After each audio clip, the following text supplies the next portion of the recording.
ঈদ যাত্রার বহরে যুক্ত করতে পুরনো লঞ্চগুলোই মেরামত করে দেয়া হচ্ছে নতুন রূপ। কেরানীগঞ্জের শিপইয়ার্ডগুলোতে চলছে সেই কর্মযজ্ঞ। ওয়েল্ডিং এর ঝলকানি, হাতুড়ির শব্দ আর রং তুলির আঁচড়ে নতুন চেহারায় যাত্রী পরিবহনে প্রস্তুত লঞ্চগুলো। ঈদে ঘরমুখ মানুষের যাত্রা নিরাপদ ও স্বাচ্ছন্দ্যময় করতে এখানে দিনরাত কাজ করছেন শ্রমিকরা। দর্শক, সাগর ফরাজির ক্যামেরায় আরো জানাচ্ছেন সিফাত ফারুকী। ঈদ মানেই নারীর টানে ঘরে ফেরা মানুষের ঢল, আর এই যাত্রায় মানুষের অন্যতম ভরসা লঞ্চ। তাই আগাম প্রস্তুতি হিসেবে কেরানীগঞ্জের শিপইয়ার্ডে চলছে পুরনো লঞ্চ মেরামতের কাজ। কোথাও ইঞ্জিন খুলে সারানো হচ্ছে ত্রুটি, আবার কোথাও চলছে লঞ্চের বডি সংস্কার। ব্যস্ত শ্রমিকরা নতুন করে রং করছেন গোটা লঞ্চ। ঈদযাত্রা নিরাপদ করতে প্রতিটি অংশ খুঁটিয়ে খুঁটিয়ে পরীক্ষা করছেন কারিগররা। লঞ্চের আর কি ভিতরে যে এগুলো আছে এগুলাতে আমি পরিষ্কার করছি। একজন রং মিস্ত্রি আইসা তারপর আর কি রং দিবে। আগে ওই শেষ কাগজ দিয়ে ঘষা হয়েছে, তারপর মনে করেন যে মেশিন মারার পরে তারপর আর কি এই রং দিতে আসি।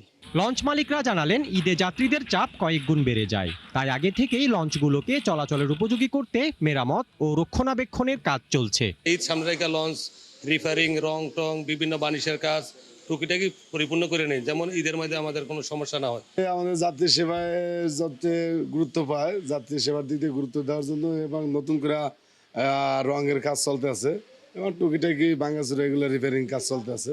নিরাপদ যাত্রা নিশ্চিতে তদারকি বাড়িয়েছে বাংলাদেশ অভ্যন্তরীণ নৌ পরিবহন কর্তৃপক্ষ BIWTA।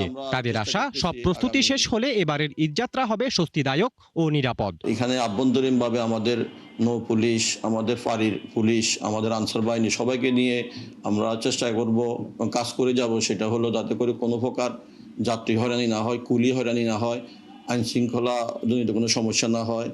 তারপরে আপনার মলম পার্টি বা আপনার ওই হাইজ্যাকার এসব দ্বারা কোনো যাত্রী ক্ষতিগ্রস্ত না, এগুলো আমরা কঠোর মনিটরিং এর মধ্যে রাখবো।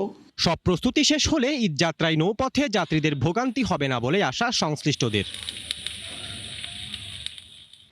ওয়েল্ডিং এর ঝলকানি আর শ্রমিকদের কর্মব্যস্ত পদচারণা, থামেনি হাতুড়ির শব্দ, থামেনি রং তুলির আঁচড়। কারণ সামনে ঈদ, আর ঈদ মানেই নারীর টানে হাজারো মানুষের বাড়ি ফেরার গল্প। আর সেই গল্পের এক গুরুত্বপূর্ণ অংশ হয়ে উঠেছে কেরানীগঞ্জের এই শিপইয়ার্ডগুলো। সিফাত ফারুকী, ৭১, ঢাকা।